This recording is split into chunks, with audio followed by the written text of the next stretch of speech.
ya untuk perusahaan yang memiliki skala yang besar gitu ya, yang punya serikat pekerja, dan biasanya aturan yang digunakan adalah perjanjian kerjasama. Jadi setiap 2 tahun misalkan melakukan revisi terhadap pembuatan perjanjian kerja bersama, ataupun bagi perusahaan yang belum membuat perjanjian kerja bersama ini bisa dilihat bagaimana prosesnya. Ini saya sedikit memberikan gambaran bagaimana tahapannya itu dibuat. Ada tahap perundingan dan juga negosiasi untuk menyampaikan hal-hal apa saja yang diatur di dalam PKB nanti gitu. Ini tahapannya. Ini hal-hal yang dibahas ya di dalam slide, dan juga tahapannya itu seperti apa. Nah, yang harus diperhatikan menurut saya supaya nanti bisa terhindar itu adalah tahap persiapan. Ini saya melihat dari sisi perusahaan ya. Pertama,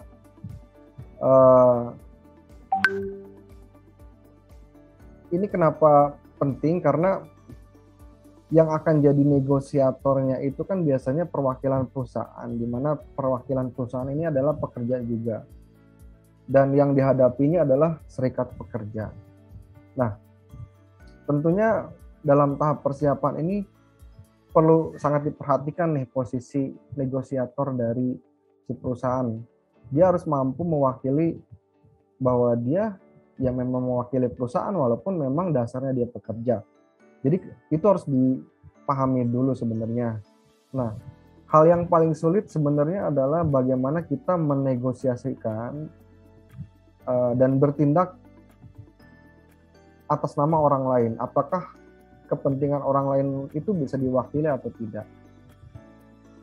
Ini sangat penting karena apa? Karena supaya dia itu tahu nih posisinya itu seperti apa. Apakah dia mewakili benar-benar secara profesional mewakili perusahaan atau tidak. Karena sepengalaman atau sepengetahuan saya di dalam proses pembentukan perjanjian kerja bersama itu si negosiator dari perusahaan dia nggak mampu memahami apa yang sebenarnya perusahaan inginkan.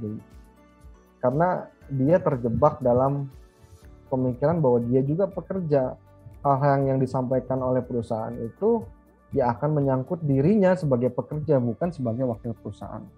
Makanya di sini ada beberapa tahapan atau persiapan yang harus dilakukan bagi si negosiator dari perusahaan. Pertama itu harus melihat gitu, harus mengetahui kebijakan dan keinginan perusahaan yang akan diimplementasikan dalam PKB itu apa.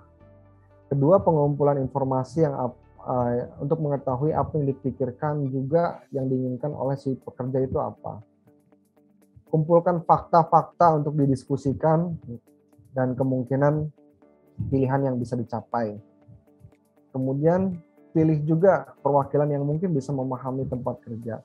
Nah, hal-hal yang tadi bisa disiapkan dalam satu agenda untuk dicatat nantinya. Kemudian dalam proses negosiasi itu dengan serikat pekerja akan jauh lebih efektif gitu ketika semuanya bisa disiapkan. Kalau seandainya ini tidak dilakukan, maka saya yakin perjanjian kerja yang dibuat itu ya tidak efektif gitu. Dan itu akan merugikan perusahaan dalam hal ini.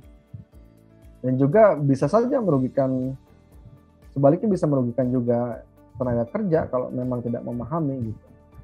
Nah, ini tahap persiapannya. Kemudian dalam tahap selanjutnya gitu, poin penting yang harus dilakukan dalam negosiasi, pertama itu harus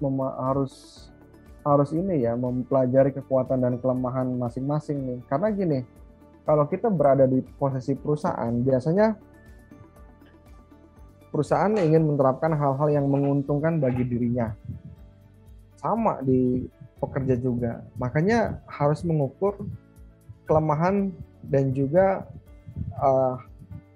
kekuatannya masing-masing.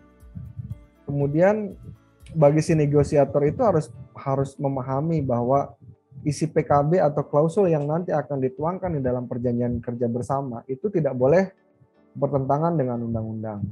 Kemudian jika tidak diatur itu bisa disepakati, tapi disepakatinya secara jelas dan clear gitu. Kemudian isi PKB juga harus diatur terkait dengan konsekuensinya sehingga bisa diukur. Jangan sampai kita hanya mengatur tapi nggak ada konsekuensinya, itu kan sama juga bohong gitu. Tidak boleh merokok, ya hanya sekedar tidak boleh. Tapi harus sebaiknya diatur juga sanksinya kalau seandainya merokok misalkan dalam suatu lingkungan kerja, di tempat kerja bukan di tempat yang disiapkan, ada ininya itu ada hukumannya, itu jauh lebih efektif ya. Kemudian mencari dasar argumen juga redaksi penyampaian yang dimaksud yang ingin diimplementasikan dalam PKB. Jadi dalam negosiasi PKB untuk menghindari perselisihan kepentingan, yang harus dilihat adalah bagaimana penyampaian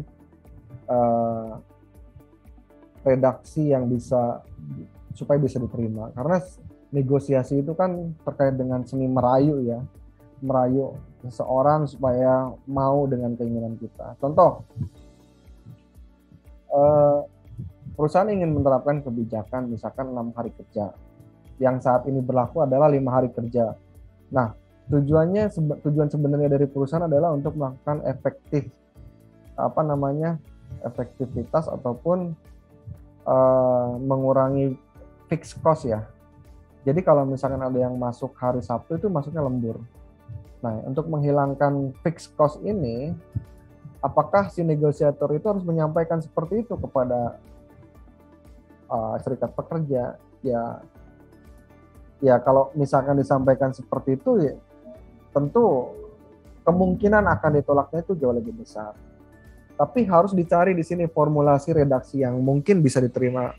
Misalkan agar lebih produktif disarankan untuk hari kerja ini diubah yang tadinya 5 hari jadi 6 hari, dan ini pun tidak bertentangan dengan undang-undang karena diatur juga gitu, diperbolehkan. Nah, hal-hal seperti ini perlu diperhatikan pada saat negosiasi. Kemudian harus ada pilihan lain dalam negosiasi sehingga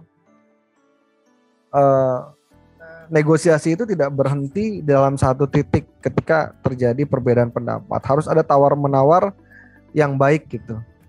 Harus ada pilihan penyelesaian lain yang hampir yang mungkin hal buruknya adalah harus mengambil resiko yang paling kecil dibandingkan resiko yang besar gitu. Karena ini menyangkut kedua kepentingan. Nah, mungkin tahap selanjutnya nih yang bisa saya sampaikan, pertama harus mempersiapkan kebijakan perusahaan. Jadi perusahaan itu harus membuat kebijakan secara garis besar, juga turunan dan tuntutannya itu seperti apa. Kemudian catat seluruh informasi yang ada, di mana informasi itu bisa jadi bahan rujukan pada saat negosiasi. Ketiga, mengajukan cara pemecahan masalah. Kalau misalkan dalam negosiasi itu kalimat yang bisa digunakan jika atau maka, jangan pernah menggunakan kata tidak misalkan dalam negosiasi. Karena apa? Kalau negosiasi udah bilang tidak, maka stuck di sana gitu, nggak akan berlanjut. Tapi harus memberikan pilihan-pilihan yang mungkin ketika menawarkan A belum bisa diterima, ya mungkin bisa menyampaikan alternatif lain yang bisa diterima gitu. Tetapi tidak resikonya mungkin jauh lebih kecil ya, atau sedikit lebih besar dibandingkan yang sebelumnya, itu masih bisa jadi pilihan. Karena ini sifatnya negosiasi. Jadi hal-hal dalam negosiasi ini perlu diperhatikan. Selanjutnya dalam proses terakhir ini tawar-menawar, sama sebenarnya. Saya kasih contoh juga. Dan selanjutnya itu terkait dengan tahap mencari kesepakatan, bahwa harus dipahami perjanjian kerja yang ada ini adalah perjanjian kerja yang mengikat kedua belah pihak. Kedua, pengertian atau maksud dari klausul dalam perjanjian kerja bersama ini bisa dipahami secara sama ya, baik pekerja ataupun perusahaan, bukan punya tafsiran yang berbeda. Karena itu dalam prosesnya itu harus diidentifikasi secara jelas ya, apa yang dimintakan dalam perjanjian, siapa yang akan kena dampak dalam perjanjian ini, bagaimana perjanjian ini dilaksanakan dan berapa kali berubah, kapan perjanjian ini akan efektif, di mana akan dijalankan perjanjian ini, mengapa perjanjian ini penting, apa yang harus diketahui juga, itu penting. Nah, ketika misalkan perjanjian ini disepakati, maka implementasinya adalah punya kesadaran kedua belah pihak diikat oleh perjanjian yang punya konsekuensi. Jadi tidak bisa perusahaan dengan seenaknya dan pekerja juga dengan seenaknya. Hal-hal yang rigid misalkan terkait dengan mogok kerja juga harus bisa diimplementasikan sebenarnya di dalam perjanjian kerja bersama.